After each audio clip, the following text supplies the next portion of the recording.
ओम गुरुर्ब्रह्मा गुरुर्विष्णु गुरुर्देवो महेश्वरा गुरुर्साक्षात् परब्रह्म तस्मै श्री गुरुवे नमः। नमस्कार, स्वागत है आपका आचार्य वाणी में। मैं आचार्य डॉक्टर विक्रमादित्य आपके साथ हूँ। ग्रहों की गणना के अनुसार से समय कैसा कुछ करने वाला है। सबसे पहले तो आपको नव संवत की बहुत बहुत शुभकामना। संवत भारतीय संस्कृति के अनुसार से 2080 आरंभ हो रहा है। यह आपके लिए बहुत ही शुभ रहेगा। शुभ रहे ये तो मैं कह ही रहा हूँ, लेकिन ज्योतिष के दृष्टिकोण से हम समझा रहे हैं आपको कि आपके लिए बहुत शुभ सूचना लेकर आया है।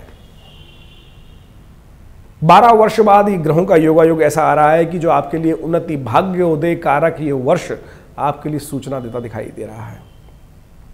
नवागमन बहुत शुभ ग्रहों का संकेत दे रहा है। ऐसे में बहुत सारे मुख्य ग्रह परिवर्तन की तरफ जाएंगे इस वर्ष और बहुत कुछ सूचना। शनि तो परिवर्तन हो चुके हैं, लेकिन अब जो परिवर्तन आगे आ रहा है इस वर्ष में, तो कहा जाता है कि भाग्य से सब चलता है सब कुछ। एक पुरानी कहावत है कि भाग्यम फलति सर्वत्र न च विद्या न च पौरुषम। यह आपके लिए फलभूत होगी इस बार, इस वर्ष में। वैसे तो ये संवत का आरंभ ही बहुत सुंदर मुहूर्त में हुआ है। गजकेसरी योग बना हुआ है जिस दिन ये मुहूर्त वर्ष आरंभ हो रहा है। बहुत वर्ष बाद ये हमने देखने को मिला कि गजकेसरी सुंदर योग के अंदर वर्ष का आरंभ हो रहा है। शुभ आगमन ही सूचना का शुभ संकेत दे रहा है। गजकेसरी योग में नववर्ष का आरंभ, बुधवार के दिन वर्ष का आरंभ।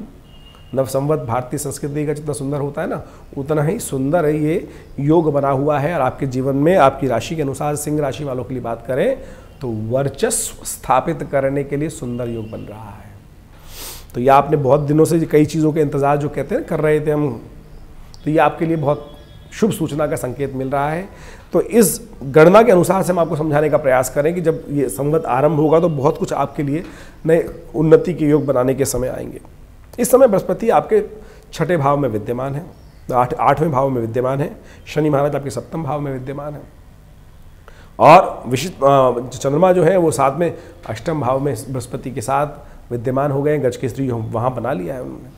लेकिन बहुत जल्दी बृहस्पति परिवर्तन की तरफ जा रहे हैं। 31 तारीख को मार्च को तो बृहस्पति अस्त हो जाएंगे, लेकिन उसके बाद 21 अप्रैल को बृहस्पति परम शुभ भाव, नवम भाव, भाग्य के भाव, धर्म के भाव में उपस्थित हो जाएंगे और वो आपके लिए चमत्कारिक परिवर्तन होगा। 12 वर्ष बाद इस वर्ष में वो परिवर्तन आपको देखने को मिलेगा। हम सब काम करते हैं, मेहनत करते हैं और आखिरी में जब कभी कई बार दिक्कत हो जाती है तो आखिरी कहते हैं हमारी किस्मत में नहीं, किस्मत हमारा साथ नहीं दे रही। ये वर्ष किस्मत से साथ लेने का है। ये वर्ष किस्मत जगाने का है। ये वर्ष भाग्य के चमत्कार देखने का है आपके लिए। तो 2080 संवत जो है, पिंगल नाम का संवत आपके लिए कल्याणकारी योग बनाएगा। बहुत सुंदर तरीके से आपके जीवन में उत्थान के योग बनाएगा। बृहस्पति का परिवर्तन आपके लिए बहुत शुभ रहेगा। कुछ दिन इंतजार कर लीजिए और उसके बाद बृहस्पति महाराज अपना पूरा का पूरा वर्चस्व आपकी राशि के अनुसार से आपको स्थापित करने के सुंदर योग देंगे। आपके भाग्य में जाकर आपके अपने पर्सोना पे देखेंगे, फेस पे देखेंगे, आपके बुद्धि वाले भाव को जगाएंगे और बहुत कुछ आगे बढ़ने के योग देंगे। तो ऐसे में आपको अपने भाग्य से सुंदर सीख लेते हुए काम करने का प्रयास करना चाहिए। भाग्य को और सुंदर बनाने का प्रयास करना चाहिए, लेकिन कुछ सावधानियां भी बरतने की आवश्यकता है।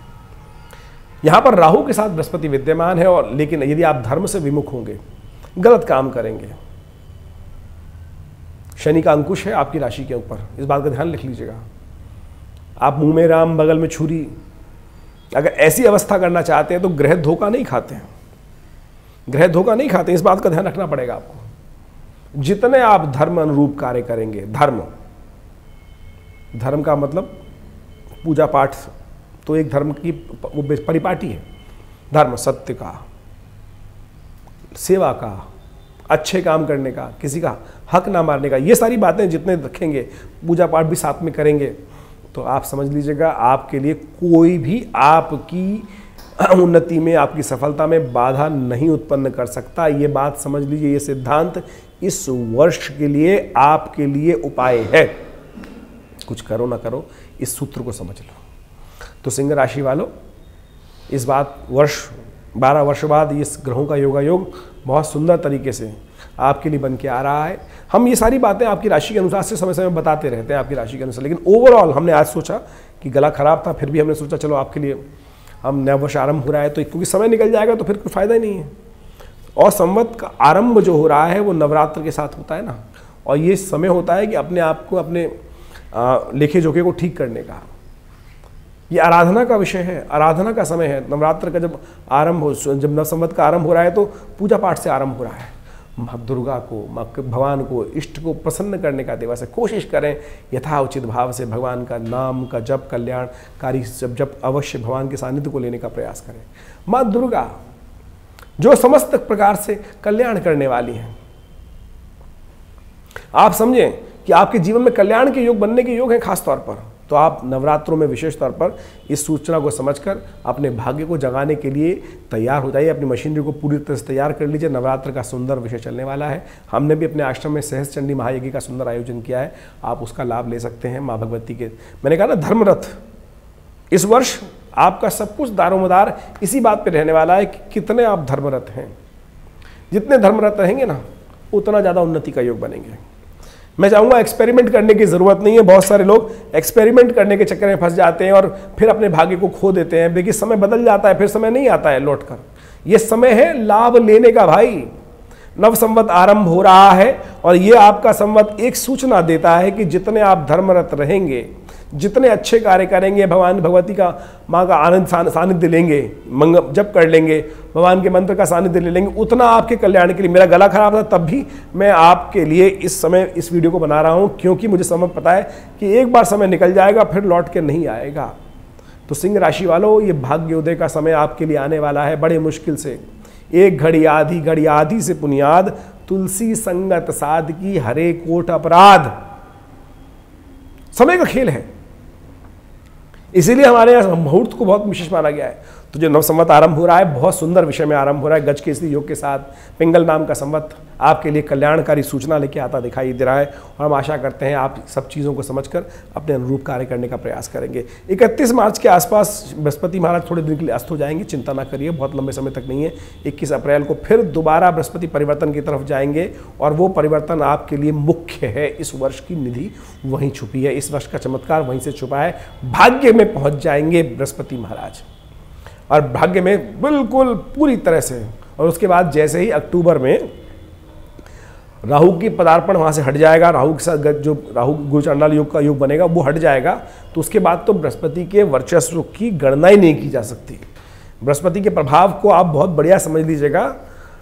लोग आकांक्षा रखते हैं कि बृहस्पति भाग्य में जगाने का, भाग्य धर्म को जगाने का प्रयास करे, भाग्य को जगाने का प्रयास करे, लेकिन आपके लिए तो खास तौर पे है। जितने धर्मरत होंगे उतने कल्याणकारी आपके बच्चे, आपके संतान, आपका परिवार उन्नति करेगा।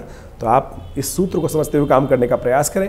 इस साल और भी बहुत सारे ग्रहों के परिवर्तन हैं, वो सब तो हम बताते रहेंगे समय समय पर कैसा कुछ रहने वाला है। शनि भी वक्री होंगे 17 जून से लेकर 4 नवंबर तक, और बृहस्पति वक्री होंगे विशेष तौर पे 5 सितंबर से लेकर 31 दिसंबर के बीच में। उनका प्रभाव क्या कुछ रहेगा उस समय पर बताएंगे, लेकिन मुख्य तौर पर इस वर्ष का जो लेखा जोखा है वो ऐसा ही दिखाई दे रहा है कि आपके लिए बहुत उन्नति का समय बन के तैयार हो रहा है।